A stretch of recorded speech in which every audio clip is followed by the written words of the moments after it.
Good evening. So the tender was announced. Aspen got the lion's share. Were you happy with this? Was it in line with your expectations? Yes, it was in line with our expectations. I think what we've seen is historically governments purchased what are called single agents. So patients had to take anything between 3 up to 9 single pills a day. And the new trend has been to shift to one single fixed dose combination.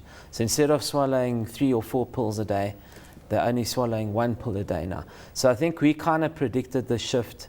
So the majority of the volumes in this tender will futuristically lie with the fixed volume combinations. And that's kind of where we've put most of our effort and most of our focus. And we were pleased that we were awarded 35% of the fixed dose combinations, which is the majority share for that category. And also I think where most of the volume and value will lie.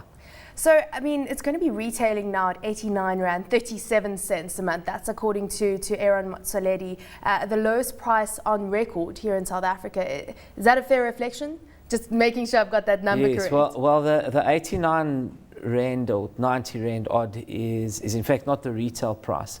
It's what the government will purchase for the public sector for. Okay. Of course, there are different prices in the private sector. So, but you're correct. It's 90 Rand for a month's treatment, and that displays how far we've come as manufacturers. So, if you go back 10 years or a decade ago, you were looking at $5,000 per patient per annum for annual treatment. So now you're looking at 1,000 Rand. It's a huge difference. It's a huge saving, and it really opens up the market for many patients to benefit out there, and we're very pleased about that. Yeah, I mean, just speaking to Cipla, speaking to pharmaceutical companies, there's of course the important social aspect of getting involved in the ARV business, and everyone was tendering, everyone had high hopes, but is it a profitable side of Aspen?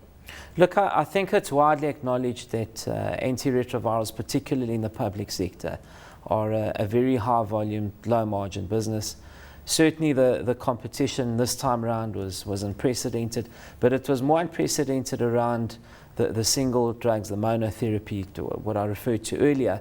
So I think it was less cluttered in the fixed dose combinations, and I think that the volumes will grow there, but it will still be a business where the margins are not that attractive. You look at volumes here. So there's a bit of a commercial element, but also a social imperative here one looks at. When you're looking at the volumes you can reach now and the capacity you have, what is that in South Africa, and what are your targets, say, in the next 5 years? Look, there are presently around 1.7 million patients in the public sector or adult patients that were released on treatment. And the government wants to scale up to around 2.5 million patients over the next 24 months or so. Yeah, but from Aspen's side, I mean, what type of capacity do you have to scale up? I mean, what type of investments are you making in that? So yeah, that's what I was going to say. So even if you awarded the full tender to Aspen, which clearly we don't want, I mean, we don't want that type of pressure where you hold the hopes of the nation in your hands. So even if you were to award the full tender, we'd still have the capacity to manufacture. So certainly we've got the capacity. We've also got the capability and the new technologies to manufacture these fixed dose combinations. And in fact, we're the only ones at the moment that are able to produce locally fixed dose combinations. Given the fact that that is of course an area of competitive advantage, are you looking to leverage that and start exporting more into Africa, which has been predominantly supplied by Asia?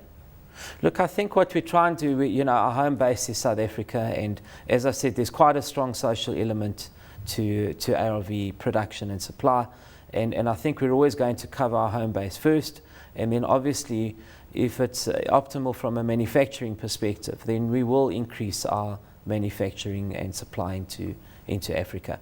But it's all around a fine balance between optimizing your manufacture and looking at your future product pipelines.